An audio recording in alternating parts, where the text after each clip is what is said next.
Good day everyone, this is the demonstration of conversion of USB flash drive into bootable OS installer, Windows 7 or Windows 10. So, pinili kong window is Windows 10 since Windows 10 naman yung ginagamit ko dito sa desktop ko. So, dito sa video na to, meron akong prefer na step 1 to 10. So, step 1, prepare your desktop and laptop and flash drive. So, you need to prepare your computer or laptop basta kung ano yung available. Then, flash drive na minimum.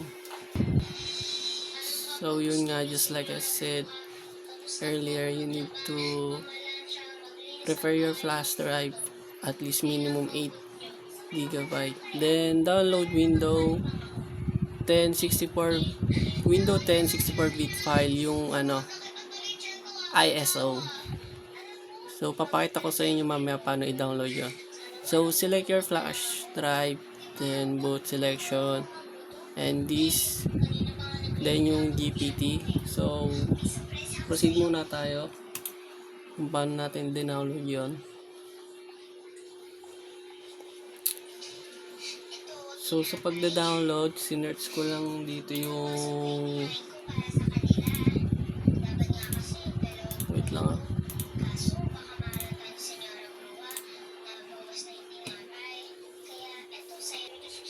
So just like earlier, ito po yung pinindot ko kanina para i-download yung Refuse. So ito yung sinasabi ko kanina na select your USB, then yung this or iOS image, select, tapos yung window na download, open file,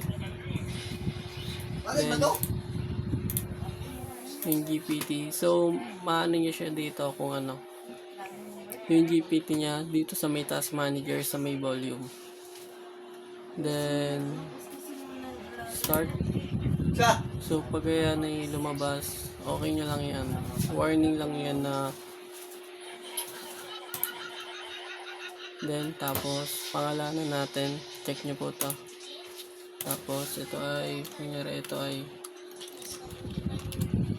PCMeter na lang, PCMeter.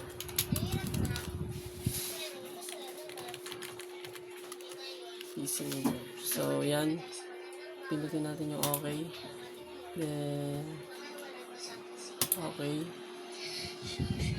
So hintayin lang po natin yan ng within minute. So yun, after few minutes pwede na po natin siyang i-start, then okay, then okay ulit, okay. Dito na siya sa may PC natin.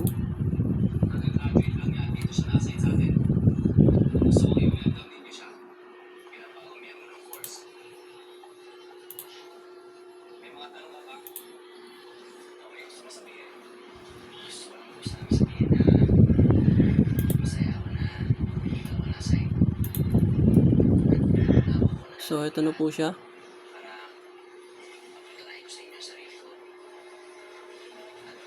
Tingnan natin sa local disk.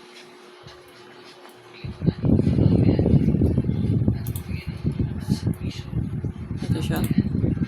So yun, pwede na po tayo mag-install ng Windows 10 gamit ang inyong flash drive. Thank you for watching.